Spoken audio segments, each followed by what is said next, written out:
في حديثه فأتم الحديث ثم أجاب السائل. قال محمد بن إسماعيل البخاري رحمه الله حدثنا محمد بن سنان قال حدثنا فليح وحدثني إبراهيم بن المنذر قال حدثنا محمد بن فليح قال حدثني أبي قال حدثني هلال بن علي عن عطاء بن يسار عن أبي هريرة رضي الله تعالى عنه أنه قال بينما النبي صلى الله عليه وسلم في مجلس يحدث القوم جاءه أعرابي فقال متى الساعة؟ فمضى رسول الله صلى الله عليه وسلم يحدث فقال بعض القوم سمع ما قال فكره ما قال وقال بعضهم بل لم يسمع حتى إذا قضى حديثه قال أين أراه السائل عن الساعة؟ قال ها أنا يا رسول الله. قال فإذا ضيعت الأمانة فانتظر الساعة. قال كيف إذاعتها؟ قال إذا وسد الأمر إلى غير أهله فانتظر الساعة. جزاك الله. ما شاء الله بارك الله فيك يا بنيتي. تھوڑی سی سند حل کر لیں. بتائیے امام بخاری کے کتنے استاد ہیں اس سند میں؟ سند آپ کے سامنے ہے. بتائیے امام بخاری رحمہ اللہ کے کتنے استاد ہیں؟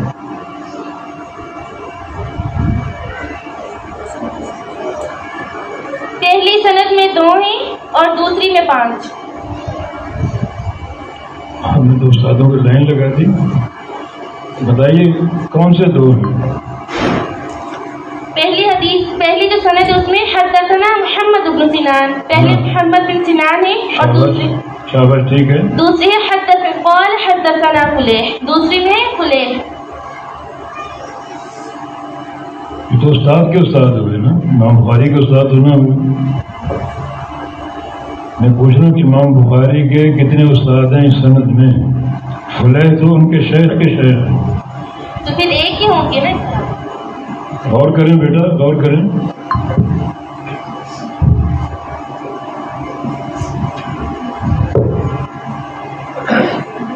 محمد بن سنان امام بخاری کے استاد ہیں, ٹھیک ہے. ان کے استاد کون ہیں؟ ان کے استاد بھی فلیح. فلیح, ہاں. قال حدثنا فلیح. آگے کیا ہے؟ پھر ہے ہا کا کیا معنی؟ یعنی یہاں سے سند کو تبدیل کر دیا گیا ہے. سند تحویل ہو رہی ہے جی. کیا آگے حدثنی کون کہہ رہی ہے؟ امام بخاری کہہ رہے ہوں گے. شاباش شاباش. پھر کون استاد ہیں؟ پھر ہے ابراہیم بن المنذر. کس کے استاد ہیں یہ امام بخاری کے استاد ہیں. ماشاء اللہ, احسن تھی. تو اس سند میں امام بخاری کے 2 استاد ہیں. جی ٹھیک ہے نا. جی. ایک ہے محمد بن سنان اور دوسرے ابراہیم بن منذر. اچھا آگے کیا ہے؟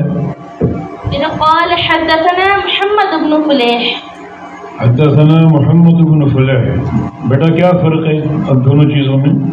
تو ان میں جو پہلی سند ہے اس میں حدثنا فلیح یعنی فلیح سے روایت ہو رہی ہے, اور جو دوسری سند ہے اس میں محمد بن فلیح یعنی فلیح کے بیٹے سے روایت ہو رہی ہے. شاباش, احسن, بارک اللہ فیک. اب یہ سند جو ہے جو دوسری ہے یہ تھوڑی سی نازل ہو رہی ہے. دیکھیں پہلی سند میں امام بخاری فلیح تک پہنچے ہیں ایک واسطے سے. کون سا واسطہ ہے وہ؟ ایک واسطے سے پہنچے ہیں محمد بن سنان. جو پہلی سند ہے امام بخاری فلیح تک پہنچے ہیں ایک واسطے سے. وہ کون سا واسطہ ہے؟ محمد بن سنان. شاباش ٹھیک ہے. دوسری سند میں فلیح تک پہنچے ہیں 2 واسطوں سے. وہ کیا ہیں؟ ابراہیم بن منذر اور محمد. اور محمد یہ فلیح کا بیٹا. جی. محمد بن فلیح کہتے ہیں کہ حدثنی ابی. یہ ابی کون ہے؟ یہ محمد کے والد ہوئے نا. کیا نام ان کا؟ فلیح. فلیح. شاباش. کیا فرق ہوا پھر دونوں سندوں میں؟ پہلی سند میں فلیح سے روایت کی جا رہی ہے اور دوسری سند میں ان کے جو بیٹے ہیں ان سے روایت ہو رہی ہے. بیٹا فلح سے بھی روایت ہو رہی ہے نا. جی محمد بن فلح کیا کہہ رہے ہیں؟ حدثنی ابی. وہ ابھی کون ہے؟ وہ بھی ان کے والد ہیں. والد ہے نا. تو فلح سے بھی روایت ہو رہی ہے. دونوں روایتیں فلح سے ہیں. صرف ایک واسطے کا اس میں اضافہ کر دیجیے. شاباش. یہ ہے اس کو بولتے ہیں سند نازل. یہ جو پہلی سند ہے یہ سند عالی کہلاتی ہے. جتنے واسطے کم ہوں مشائخ کے اتنا سند میں علو آ جاتا ہے، اور جتنے واسطے زیادہ ہوں اتنا سند میں نزول آ جاتا ہے. پہلی سند میں فلح تک پہنچنے کے لیے ایک واسطہ ہے محمد بن سنان کا. دوسری سند میں فلح تک پہنچنے کے لیے دو واسطے ہیں، ایک ابراہیم بن منذر اور دوسرے محمد فلح کے بیٹے. ٹھیک ہے جی. آگے کیا ہے؟ قال حدثنی ہلال بن علی. شاباش جی. ہلال بن علی کس کے استاد ہیں؟ یہ محمد بن فلیح کے والد کے استاد ہوئے نا. ہاں تو سیدھا فلیح سے کہہ دو نا، گھما کے کیوں بات کی؟ اب فلیح کے استاد ہیں. پچھلی سند میں فلیح کے استاد کون ہیں؟ محمد بن سنان. نہیں پچھلی سند میں تو ہے ہی نہیں. سوری. ماشاء اللہ. اب دیکھو یہ سند فلح پر آ کر مل گئی ہے. دونوں سندیں کہاں اکٹھی ہوئی؟ فلح پر. اب دونوں سندوں کے اعتبار سے فلح کا استاد کون ہے؟ ہلال بن علی. بالکل صحیح ہے، بالکل ٹھیک ہے. اس کو بولتے ہیں جو سند کا مدار ہے وہ ہے فلح، ہے نا؟ جی جی صحیح. دونوں سندوں میں فلح تک سند پہنچ رہی ہے. ٹھیک ہے. اب دونوں سندوں کو سامنے رکھیں تو فلح کا استاد کون ہے؟ ہلال بن علی. ہلال ابن علی. اور ان کے استاد کون ہیں؟ عطاء ابن یسار. عطاء ابن یسار. ان کے استاد کون ہیں؟ ابی ہریرہ رضی اللہ تعالی عنہ. اچھا اب بتائیے یہ سند عالی اور نازل کتنے واسطوں سے؟ ابو ہریرہ تک یا نبی علیہ السلام تک پہنچنے میں دونوں سندوں میں کیا فرق ہے؟ دونوں سندوں میں جی جی پہلی سند اگر دیکھی جائے تو ان کے بیٹے محمد ہی نہیں ہے، تو یہ ہوئی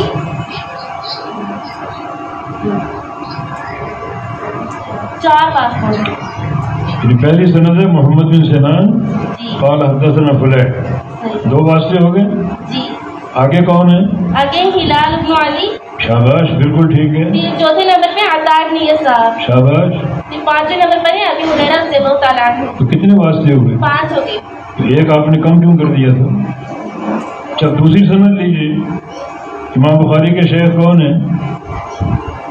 محمد بن سنان. دوسری میں ابراہیم بن منذر ہے. ہاں. آگے ان کے استاد کون ہیں؟ ان کے استاد محمد بن فلیح. ان کے استاد کون ہیں؟ ان کے استاد ان کے والد فلیح. ان کے استاد کون ہیں؟ ان کے استاد ہلال بن علی.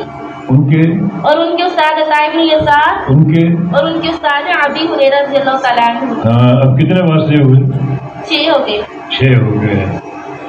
اگر آپ سے کہا جائے ان دونوں اسانید میں سند عالی کون سی اور سند نازل کون سی، کیا جواب ہوگا؟ پہلی سند عالی ہے اور دوسری سند نازل. جی جی. یعنی جو محمد بن سنان والی سند ہے اس میں علو ہے، اور جو ابراہیم بن منذر والی سند ہے اس میں نزول ہے. امام بخاری رحمہ اللہ اپنے اس طریقہ کار سے اسانید کی سیر کراتے ہیں اپنے طلباء کو، طالبات کو. یہ سند کے علمی نکات دیتے ہیں کہ دونوں سندیں آپ کے سامنے رکھ دی ہیں، ان میں علو اور نزول کا آپ فیصلہ کریں، خود اس میں راویوں کو گنیں شمار کریں اور دیکھیں کہ اس سند کا مدار کیا ہے. بتائیے کیا مدار ہے؟ اس کا مدار کون سا راوی ہے؟ ان کا مدار فلح ہے. بالکل ٹھیک ہے بیٹی، بالکل ٹھیک ہے. آپ کو پورے 100 نمبر دیتا ہوں میں. جزاک اللہ. لیکن ان کو سنبھال کے رکھنا، چور بہت آج کل پھر رہے ہیں. ٹھیک انشاءاللہ. کوئی بینک میں لاکر لے لینا، وہاں سنبھال لینا انشاءاللہ. ضرور سنبھال تاکہ کوئی چوری نہ کر سکے. انشاءاللہ. میں بہت خوش ہوں آپ کے ان سارے جوابوں سے. اللہ تعالیٰ نے آپ کو معرفت دی ہے، سند کی بھی، متن کی بھی، اور اعراب تو بالکل 100% ٹھیک ہے الحمدللہ. آپ کے لیے انعام کا اعلان کریں گے انشاءاللہ. انشاءاللہ. چلیں اب یہ باب جو ہے نا یہ ہے باب من سئل علما وهو مشتغل في حديثه فأتم الحديث ثم أجاب السائل. انہیں ایک محدث درس حدیث دے رہا ہے یا خطبہ ارشاد کر رہا ہے اور کوئی سائل اس سے آ کر سوال کرے درس کے دوران. یہاں دو ادب ہیں، یا تو اس سوال کے جواب کو مؤخر کر دے اور جب وہ محدث اپنے درس سے فارغ ہو پھر اس کے سوال کا جواب دے، اور یا پھر بعض وقت مسئلہ بڑا ہنگامی ہوتا ہے، ارجنٹ ہوتا ہے اور فوری جواب دینا ضروری ہوتا ہے تو اپنی بات روک کر اس کا جواب دے اور پھر درس کو شروع کر دے. یہ محدث کی ثوابدید پر ہے. یہاں امام بخاری جو ایک فقہ پیش کر رہے ہیں وہ یہ ہے کہ ایک محدث اگر مشغول ہو درس میں یا خطبے میں اور کوئی سائل آ کر دوران درس سوال کرے تو وہ اگر اپنے درس کو جاری رکھے اور اس کے سوال کا جواب فوری نہ دے بلکہ درس مکمل کرنے کے بعد اس کے سوال کا جواب دے، یہ بالکل درست اور مباح ہے، اس میں کوئی حرج نہیں ہے. اصل محدثین جو ہیں ہر مسئلہ حدیث سے نکالتے ہیں اور پیش کرتے ہیں. عمومی طور پر دیکھا جائے تو ایک عالم کو اختیار ہے سوال کا جواب دے یا نہ دے، فوری دے یا بعد میں دے، مگر رحم اللہ امام البخاری اللہ تعالیٰ رحم فرمائے، انہوں نے اس مسئلے کو حدیث سے حل کیا ہے کہ اگر وہ محدث اپنے درس کو جاری رکھے اور سوال کا جواب درس دینے کے بعد دے، یہ بات نبی علیہ السلام کی سنت اور آپ کی ہدایت سے ماخوذ اور مروی ہے. ایسا کرنا مطابق حدیث ہے. تو جو بھی ہمارا عمل ہے اہل الحدیث کا، محدثین کا، ہر عمل حدیث سے ماخوذ ہوتا ہے. اور یہ علم حدیث کا فائدہ ہے کہ ہر چیز میں نص موجود ہوتی ہے، نبی علیہ السلام کا فرمان موجود ہوتا ہے اور آپ کی حدیث موجود ہوتی ہے. ہاں جی، یہاں جو حدیث کے راوی ابو ہریرہ رضی اللہ تعالیٰ عنہ ہیں، کہتے ہیں کہ بینما النبی صلی اللہ علیہ وسلم فی مجلس یحدث، کہ نبی علیہ السلام ایک مجلس میں تھے اور آپ حدیثیں بیان فرما رہے تھے، کہ گفتگو فرما رہے تھے. یحدث کا معنی حدث الحدیث، اور یحدث کا معنی یتبین، یبین، یذکر، یبین المسائل، یبین الفقہ، دونوں اس کے معنی ہیں. تو آپ گفتگو فرما رہے تھے القوم، قوم سے یعنی صحابہ سے. اس سے ثابت ہوا کہ نبی علیہ السلام درس کی مجلس قائم کیا کرتے تھے. جو صحابہ موجود ہیں ایک حلقے میں اور آپ ان کو درس ارشاد فرما رہے ہیں، تو اس طرح حلقہ قائم کرنا اور درس دینا یہ بھی پیغمبر علیہ السلام کی اسوہ سے ثابت ہے. بلکہ خواتین کے لیے بھی آگے صحیح بخاری میں باب آ رہا ہے کہ ایک محدث اگر خواتین کے لیے وقت طے کر لے کہ فلاں وقت ہم آئیں گے، آپ کسی گھر میں جمع ہو جائیں اور ہم آ کر حدیثیں بیان کریں گے اور درس دیں گے، یہ مجلس بھی خواتین کے بھی نبی علیہ السلام کی اسوہ اور آپ کے عمل سے ثابت ہے. چنانچہ کچھ خواتین نبی علیہ السلام کے پاس آئیں اور آ کر شکوہ کیا کہ ذہب الرجال بحدیثک، مرد آپ کی ساری حدیثیں لے گئے، ہر وقت آپ ان کو واعظ کرتے ہیں، حدیثیں بتاتے ہیں، وہ سنتے ہیں، ہم تک بھی پہنچ جاتی ہیں کسی نہ کسی طریقے سے. ہم چاہتے ہیں کہ آپ کی زبان مبارک سے وہ احادیث سنیں. یہاں بھی سند عالی کی فضیلت سامنے آ رہی ہے. ہمارے شوہر یا ہمارے بھائی آتے ہیں یا بیٹے آتے ہیں، وہ حدیثیں ہم سے سنتے ہیں اور وہ گھر آ کر ہمیں بتاتے ہیں، تو وہ حدیثیں ہم تک پہنچ جاتی ہیں مگر ایک واسطے سے پہنچتی ہیں. ہم چاہتے ہیں کہ براہ راست آپ سے احادیث سنیں تاکہ سند کا علوم ہم کو حاصل ہو. یہ بات بھی علوم سند کی فضیلت کی دلیل ہے. تو آپ صلی اللہ علیہ وسلم نے ایک دن منتخب کیا اور ایک گھر منتخب کیا کہ فلاں گھر میں آپ جمع ہو جائیں، ہم آئیں گے اور درس دیں گے آپ کو. ہاں جی، آپ تشریف لے گئے اور بہت سی حدیثیں روایت کی. ایک باب آگے آ رہا ہے، اس میں بڑے علمی فائدے ہیں، وہیں پڑھیں گے انشاءاللہ. چنانچہ مجلس درس کا انعقاد نبی علیہ السلام کی سنت، تو آج یہ مجلس قائم تھی اور یہ مجلس قائم ہونی چاہیے آج بھی اور ہر وقت ہر دور میں۔ امام ابن تیمیہ رحمہ اللہ شیخ الاسلام فرماتے ہیں اگر کسی کو شوق ہو اس دنیا میں جنت دیکھنے کا تو وہ علماء کی مجالس دیکھ لے، جو حدیث کے درس کی مجلسیں ہیں، علمی مجلسیں ہیں، وہ دیکھ لے۔ وہ مجالس اس دنیا میں سرزمین پر وہ جنت کے ٹکڑے ہیں، ان میں ایک حسن ہے، بار بار قال رسول اللہ، قال اللہ وقال رسول اللہ۔ تو اس سے بڑھ کر وقت کا جو صرف وہ کیا بہتر ہو سکتا ہے کہ وہ گھڑیاں نبی علیہ السلام کے ساتھ گزریں، اور وہ ظاہر ہے کہ وہ حدیثیں نبی علیہ السلام کی حدیثیں۔ ایک شاعر نے کہا ہے کہ اہل حدیث جو ہیں اگرچہ ان کو نبی علیہ السلام کی صحبت کا شرف حاصل نہیں ہو سکا، اِلَّمْ يَصْحَبُوا النَّبِيَّ صلی اللہ علیہ وسلم ولیکن انفاسہ صاحب، لیکن نبی علیہ السلام کی جو سانسیں ہیں ان کے وہ دن رات کے ساتھی ہیں۔ سانسوں سے مراد جو آپ حدیثیں بیان کرتے تھے، آپ کی سانسوں کے ساتھ وہ خارج ہوتی تھی۔ تو اگرچہ نبی علیہ السلام کی ذات شریفہ کی صحبت نہیں مل سکی، لیکن نبی علیہ السلام کی سانسوں کی صحبت جو ہے وہ ان کو حاصل ہے۔ یہ ان مجالس کی بڑی فضیلت ہے، اور آپ خود یہ مجلس قائم کرتے تھے، علم کی مجالس، اور علماء کو یہ شرف قائم رکھنا چاہیے۔ صحابہ بھی کرتے تھے، تابعین بھی کرتے تھے، آج تک ہو رہی ہیں، اور اسی کو شیخ الاسلام نے جنت کے باغیچے قرار دیا ہے۔ اور یہ بات ان کی اپنی نہیں ہے، یہ بات بھی ایک حدیث سے ماخوذ ہے۔ نبی علیہ السلام کا ارشاد گرامی ہے اذا مررتم بریاض الجنت فارتعوا، اگر تم کبھی گزرو جنت کے باغیچوں کے پاس سے، جنت کے باغات کے پاس سے، تو کچھ کھا پی کر گزرو، ایسے نہ گزر جاؤ۔ صحابہ نے پوچھا جنت کے باغیچے کہاں ہیں؟ فرمایا کہ حلقۃ الذکر، وہ ذکر کی مجالس جس میں قال اللہ اور قال رسول کی صدائیں گونجتی ہیں، علم بیان ہوتا ہے، حکمت کے درس ہوتے ہیں، وہ حلقۃ الذکر جو ہیں وہ جنت کے باغیچے ہیں۔ شیخ الاسلام نے اسی حدیث کے روشنی میں یہ بات کہی ہے اگر کسی کو شوق ہو دنیا میں جنت دیکھنے کا تو وہ علماء کی مجالس دیکھ لے۔ صحابی رسول معاذ بن جبل رضی اللہ عنہ جب ان کا انتقال ہوا، یہ جوانی میں فوت ہو گئے تھے، 38 سال کی عمر میں فوت ہو گئے تھے، اور فوت بھی جہاد کے میدان میں امواس مقام پر شہادت کی موت تھی۔ وہاں طاعون پھیل گیا اور طاعون کے مرض میں یہ مبتلا ہوئے اور فوت ہو گئے۔ نبی علیہ السلام کی حدیث ہے المطعون شہید، کہ طاعون کے مرض میں فوت ہونے والا شہید ہے۔ تو ان کی آخری سانسیں چل رہی تھیں، کسی نے دیکھا کہ رو رہے ہیں، آنکھوں سے آنسو جاری ہیں۔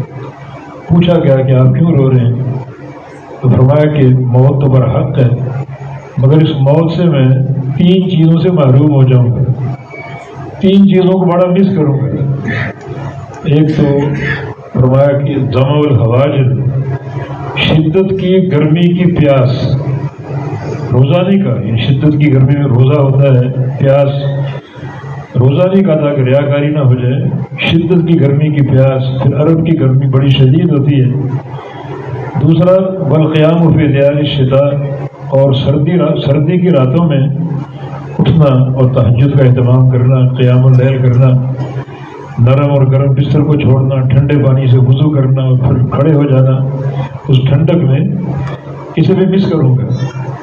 اور تیسرا اعمال الرکب الی مجالس العلماء، کہ علماء کی مجالس سے محروم ہو جاؤں گا۔ علماء کی مجالس کہ وہ جو درس حدیث کی مجلسیں ہوتی ہیں ان سے میں محروم ہو جاؤں گا، ان کو بڑا مس کروں گا۔ حالانکہ معاذ رضی اللہ عنہ امت کے سب سے بڑے عالم ہیں، جس کی دلیل نبی علیہ السلام کی حدیث مسند احمد ہے کہ اعلمهم بالحلال والحرام معاذ بن جبل، میری پوری امت میں حلال و حرام کا عالم معاذ بن جبل۔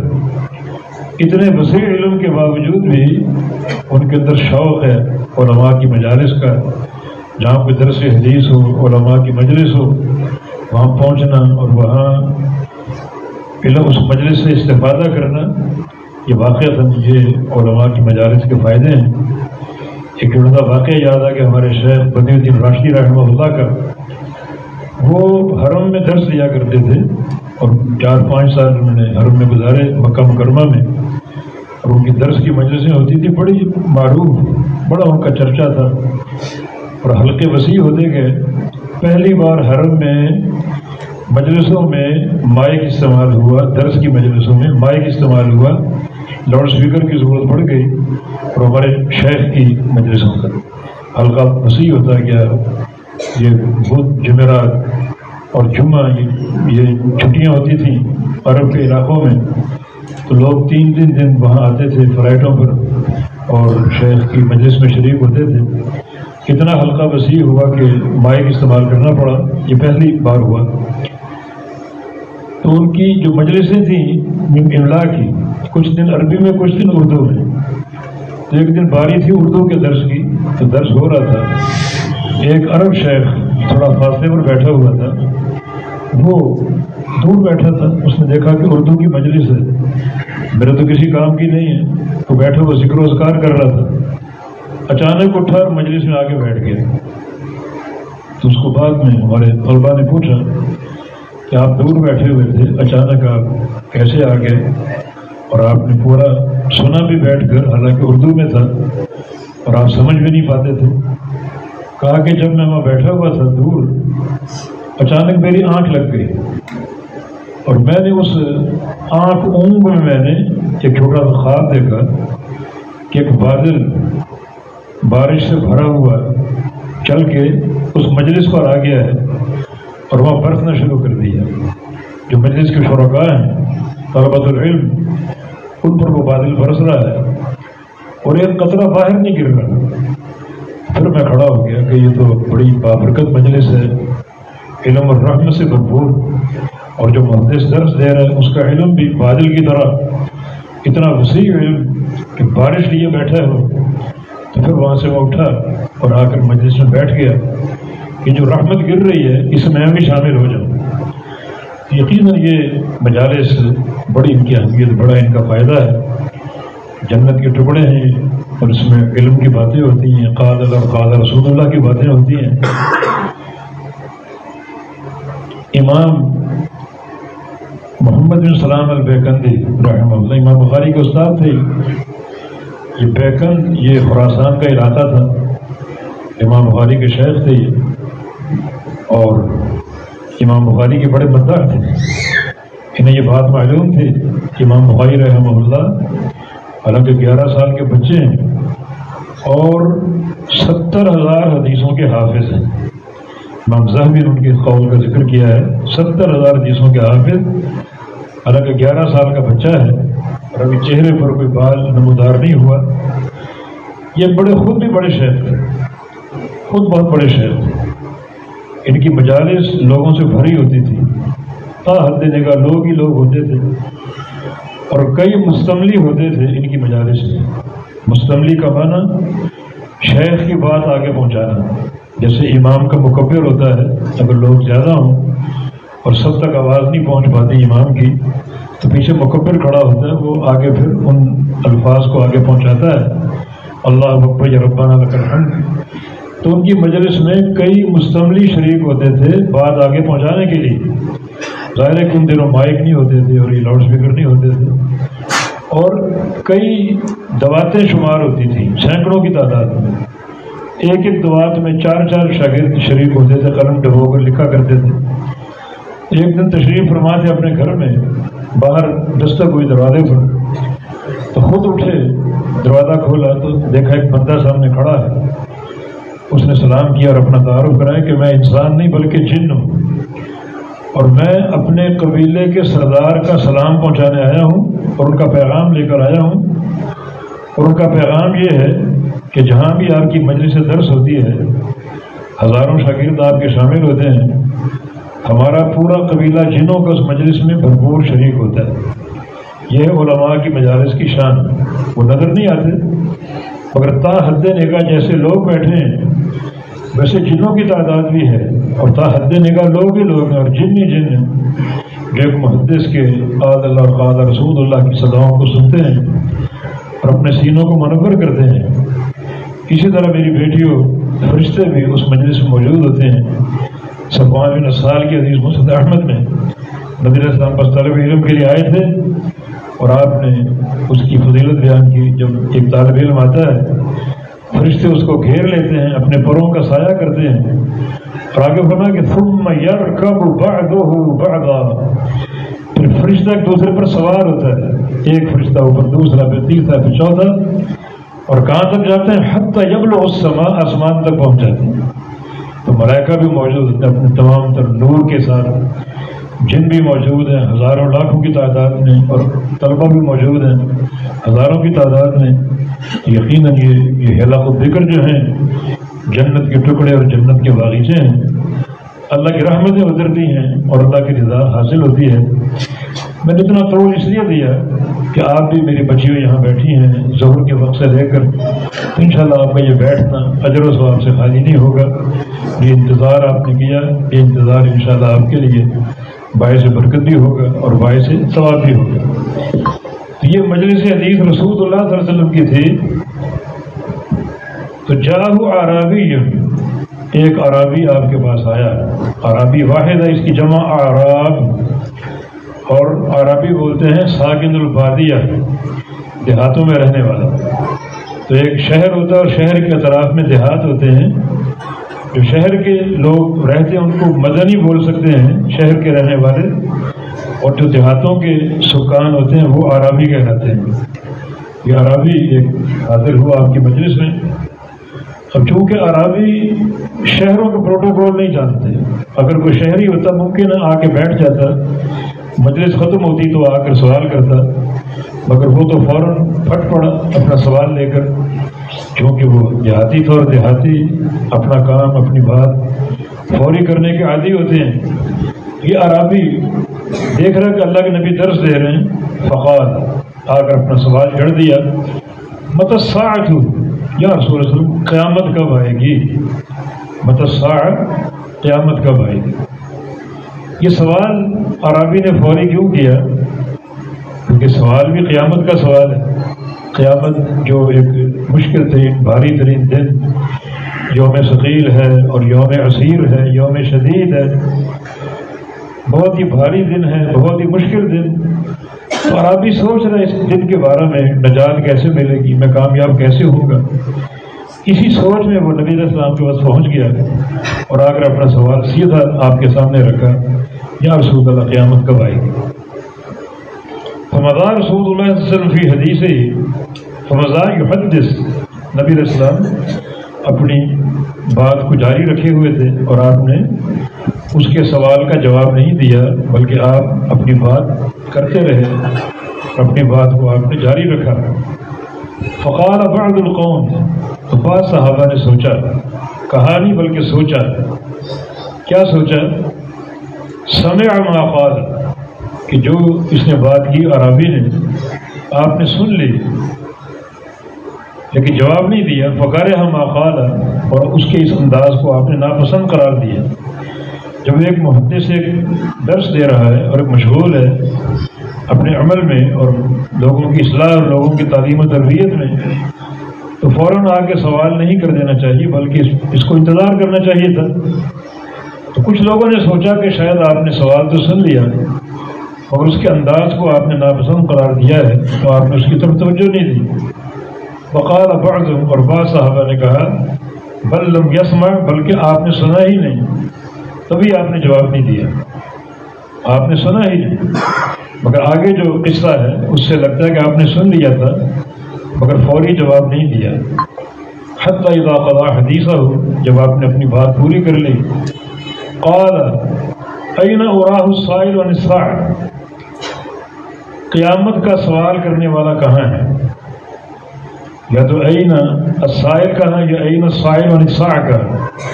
یہ اراہ راوی حدیث کا اضافہ ہے کہ میرا خیال آپ نے یہ جملہ استعمال کیا, این السائل عن الساعة, قیامت کا سوال کرنے والا کہاں ہے, کیونکہ سوال بڑا اہم تھا. قال ہاں انا یا رسول اللہ, یا رسول اللہ میں یہ ہوں, یہاں بیٹھا ہوں. پھر آپ نے اس کے سوال کا جواب دیا, فرمایا کہ فَإِذَا ضیعت الامانۃ فانتظر الساعہ، جب امانت ضائع کر دی جائے تو قیامت کا انتظار کرنا، یعنی امانتوں کا ضائع کرنا علامات قیامت میں سے، جب امانتیں ضائع کر دی جائیں سمجھو قیامت قریب آ چکی۔ قال، اس نے پھر ایک سوال اور کر دیا، کیف اضاعتها، امانتوں کا ضائع کرنا کیسا ہے، یہ کیسے ہوگا؟ قال اذا فسد الامر الى غیر اہلہ فانتظر الساعہ، جب معاملہ سونپ دیا جائے کس کی طرف؟ الی غیر اہلہ، نااہل لوگوں کی طرف۔ یہ معاملے سے مراد جیسے قیادت ہے، امارت ہے، امامت ہے، حتیٰ کہ تدریس ہے، وظائف ہیں، وزارت ہے یا مجلس قضاء ہے، یہ سارے بڑے اہم شعبے ہیں، اور یہ اقربا پروری کی بنا پر اپنوں کو نواز دیا جائے اور جو اہل لوگ ان کو چھوڑ دیا جائے، سمجھو کہ قیامت قریب آ چکی۔ جب امانت سونپ دی جائے نااہل لوگوں کو تو فانتظر الساعہ، تو تم قیامت کا انتظار کرنا۔ یہ آپ نے یہ حدیث جو بیان فرمائی اس کی تشریح بھی آپ نے فرما دی، اور یہ بھی اس اعرابی کے سوال پر۔ امانت کا ضائع کرنا کیا ہے؟ جب ذمہ داریاں نااہل لوگوں کو سونپ دی جائیں، اور یہ مسند ہے، مسند حدیث ہے، مسند درس ہے، یا ممبر ہے دروس کا اور خطابت کا، یا پھر وظائف ہیں جیسے وزارت ہے یا محکمہ قضاء ہے، یا پھر شورائے نظام میں ارکان شورا ہیں، تو ہر ایک کو بڑا صاحب علم و فراست ہونا چاہیے، لیکن صرف اقربا پروری کی بنا پر اپنوں کو نواز دیا جائے، اہل لوگوں کو چھوڑ دیا جائے اور نااہل لوگوں کو مقدم کر لیا جائے، تو یہ علامت قیامت ہے۔ اور آج ہم دیکھتے ہیں کہ یہ علامت برے طریقے سے رائج ہوا چاہتی ہے۔ بہت سے لوگ ہیں اپنے کمروں میں بیٹھے ہیں جن کو مسجد و محراب کا ممبر قبول نہیں کرتا، یا ٹی وی کی اسکرین پر نظر آتے ہیں اور وہ فتوے دیتے ہیں جس میں انکار حدیث کے جراثیم، بدعقیدگیاں ہوتی ہیں، اور لوگ ان کو سنتے ہیں۔ یعنی نااہل لوگوں کو اپنی قیادت کا منصب سونپ رکھا ہے، اور تدریس اور ان کی نصیحتیں سننے کے لیے ان کو بٹھا رکھا ہے۔ یہ نااہل لوگ ہیں۔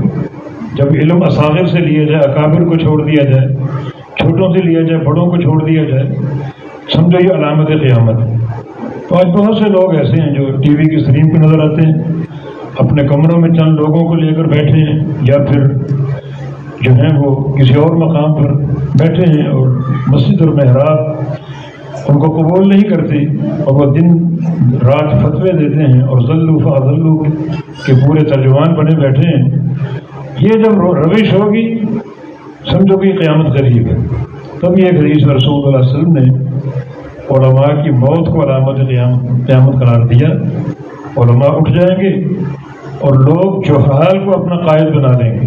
ان وہی بات کہ نااہل لوگوں کو علمی جو قیادت و وراثت کو سونپ دیں گے، اور وہ ضلوا فاضلوا سئلوا فافتوا بغیر علم فیضلون ویضلون، ان سے سوال کیا جائے گا، بغیر علم کے وہ فتویٰ دیں گے، خود بھی گمراہ اور لوگوں کو گمراہ کر کے چھوڑ دیں گے۔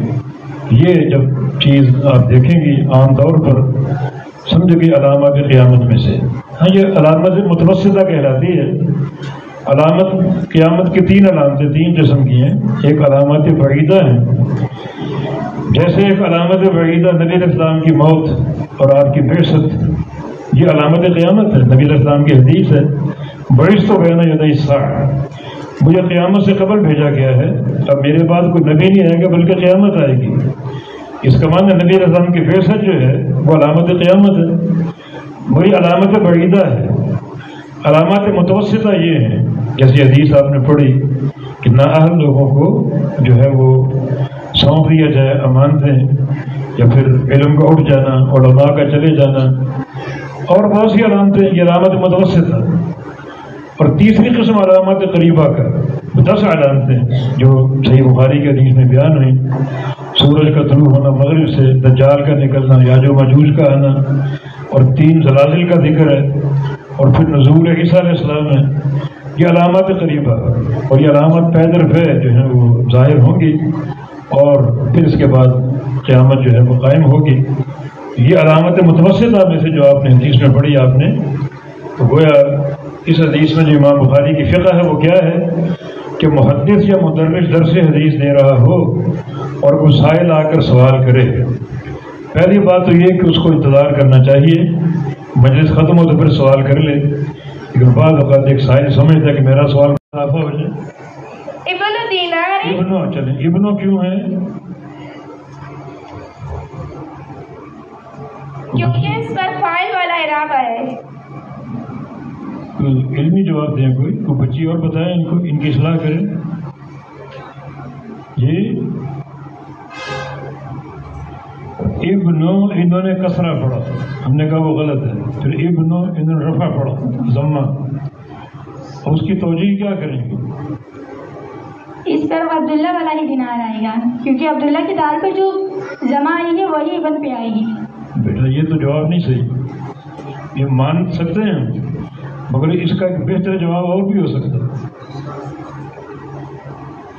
عبداللہ فاعل ہے نا حدثنا کا، جی ٹھیک ہے جی، اچھا فاعل بن کر یہ موصوف بن رہا ہے، آگے ابن اس کی صفت ہے یا نہیں؟ جی موصوف اور صفت کا اعراب ایک ہی ہوتا ہے، جی، یہ نہ کہیں عبداللہ والا اعراب آئے گا، بلکہ اس کی توجیہ کریں کہ عبداللہ چونکہ مرفوع ہے باعتبار فاعل ہونے کے، اور آگے یہ موصوف ہے اور ابن اس کی صفت ہے، اور موصوف اور صفت کا اعراب ایک ہی ہوتا ہے۔ چلے بیٹا کائنات آگے، عبداللہ ابن دینار، دینار، دینار، دینار نہیں دینار، دینار، پھر راگ ساکن، دینار، دینار، یہ کیوں بیٹا، یہ کیوں دینار کیوں ہے بتائیں؟ کوئی کیونکہ یہ ابن کا مولانا مضاف الیہ۔ شاباش، بالکل صحیح ہے، ابن جو صفت واقع ہو رہی ہے آگے یہ مضاف واقع ہو رہا ہے، تو ابن صفت بھی ہے اور مضاف بھی ہے، ٹھیک ہے، یہ صفت عبداللہ کی ہے اور مضاف آگے دینار کے لیے، تو کیا پھر عبارت ہوگی حدثنا عبداللہ ابن دینار، ایسا ہی ہے؟ جی، آگے بڑھیں۔ علی بن عمر، عن ابن، پھر عمر، عمر، عمرہ کیوں جی؟ کیونکہ یہ غیر منصرف ہے، اس لیے اس پر کسرہ نہیں آئے گی۔ بالکل ٹھیک ہے، بالکل ٹھیک ہے، شاباش بیٹا، بالکل ٹھیک ہے۔ رضی اللہ عنہما جی عن النبی صلی اللہ علیہ وسلم ٹھیک ہے، قال ان من الشجر شجرة لا يسقط ورقها وانها مثل المسلم حدثوني ما هي؟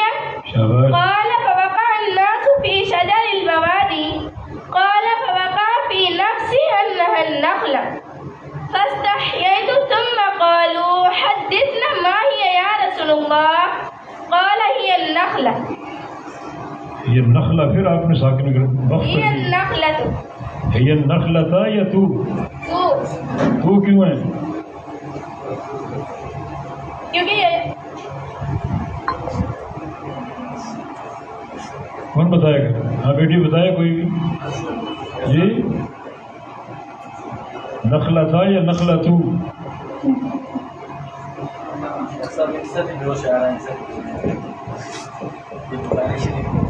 بتائیں، آپ بتائیں، ان کو تو آنا آتا ہی ہوگا، 8ویں کے طلبہ ہیں، ان کے لیے تو یہ درجہ اولا کا سوال ہے، 8ویں کا سوال نہیں ہے۔ ہاں یہ نخلہ تو، ہاں بیٹا کون بتائے گا؟ کیا ترکیب ہے اس کی جی؟ کیا ترکیب ہے؟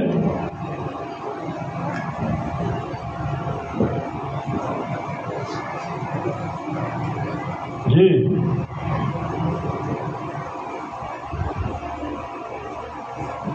چلے میں تھوڑی سی رہنمائی کرتے ہیں، یہ مبتدا ہے، آگے چلیں۔ اور یہ اس کی خبر ہے، کون خبر ہے؟ النخلہ، النخلہ، چلے ٹھیک ہے، یہ مبتدا، النخلہ خبر، اور خبر مرفوع ہوتی ہے، ٹھیک ہے نا؟ جی جزاک اللہ۔ یہاں ایک اور اشکال کھڑا ہو گیا کہ خبر تو نکرہ ہوتی ہے، جیسے زید قائم، یہ معرفہ ہے، اس کا کیا حل ہے؟ ہی النخلہ ہی مبتدا، النخلہ خبر، مبتدا معرفہ ہوتا ہے، خبر نکرہ ہوتی ہے، یہاں خبر بھی معرفہ ہے۔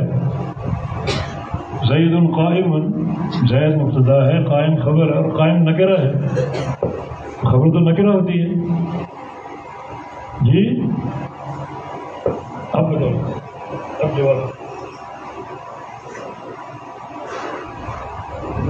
یہ سوال تمہارے درجے کا، ہاں بتاؤ۔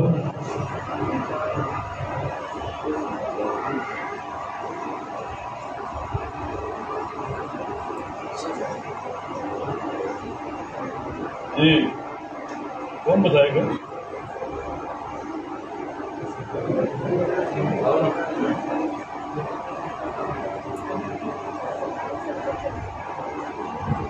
ہاں بیٹا، خبر نکرہ ہوتی ہے، لیکن کبھی خبر اگر معرفہ آ جائے تو اس سے کلام میں ایک نیا فائدہ پیدا ہوتا ہے، اور وہ حصر۔ خبر اگر معرفہ ہو تو وہ حصر کا فائدہ دیتی ہے، مانا یہی بات ہے اور کوئی بات نہیں۔ جیسے ابونا آدم، ابونا مبتدا، آدم خبر، دونوں معرفہ ہیں، حصر کا معنی ہے۔ اسی طرح ہے النخلہ، وہ درخت کھجوری ہے، اور کوئی درخت ہو ہی نہیں سکتا۔ پیچھے ذکر ہے نا، جب آپ نے سوال کیا، ایک درخت ہے جس کے پتے نہیں جھڑتے اور اس کا پھل ہمیشہ جو ہے وہ نفع بخش ہوتا ہے، اور بتاؤ وہ درخت کون سا ہے؟ صحابہ مختلف درختوں کا سوچنے لگے، کسی نے زیتون کا، کسی نے سیب کا، کسی نے اور کوئی درخت۔ فرمایا ہے یہ نخلا، وہ درخت صرف کھجور ہی ہے، یہ فضیلت اور یہ مرتبہ کسی اور درخت کا نہیں ہے۔ یہاں خبر کا معرفہ آنا کلام میں ایک نیا معنی پیدا کر رہا ہے، اور وہ حصر کا معنی ہے۔ تو میری بیٹیوں، میں بہت خوش ہوں آپ کی اس کارکردگی سے انشاءاللہ، اور یہ مذکرہ آپ نے تیار کیا ہے، انشاءاللہ میرا عزم ہے کہ آپ کو پڑھاؤں گا آ کر، تب تک آپ پوری طرح تیاری کریں، اور آئندہ عبارت پڑھیں گی تو یہ وقف نہیں چلے گا، ہر عبارت اس کو اعراب کا حق دو۔ جیسے قال رسول اللہ صلی اللہ علیہ وسلم، ہم اس سے متفق نہیں، سلمہ کہو، کیونکہ ہم یہ جانچنا چاہ رہے ہیں اب یہ سلم اور سلمہ میں کیا فرق ہے۔ قال نہ کہو، قال کہو، کیوں؟ یہ فتح کیوں ہے؟ سلمہ پر فتح کیوں ہے؟ ہمیں پتہ ہونا چاہیے کہ آپ کو اس چیز کا علم ہے۔ تو انشاءاللہ دوبارہ کسی وقت طے کریں گے اور ملاقات ہوگی اپنی بچیوں سے، اور یہ مذکرہ انشاءاللہ پورا کریں گے۔ اللہ تعالیٰ آپ پر علم نافع کھول دے، اللہ تعالیٰ عمل کی توفیق دے، اور سب سے بڑھ کر یہ کہ اللہ تعالیٰ ہم سے راضی ہو جائے۔ ایسے کام اللہ ہم سے لے جس میں اس کی رضا ہے، اور اس کی رحمتیں ہم پر برسیں، جیسے حدیث کی مجلس میں رحمت برسا کرتی ہیں۔ اللہ تعالیٰ کی توفیق سے اور اس کے فضل سے اور اس کی رحمت سے۔ بارک اللہ فیکم، آخر دعوانا الحمد للہ رب العالمین۔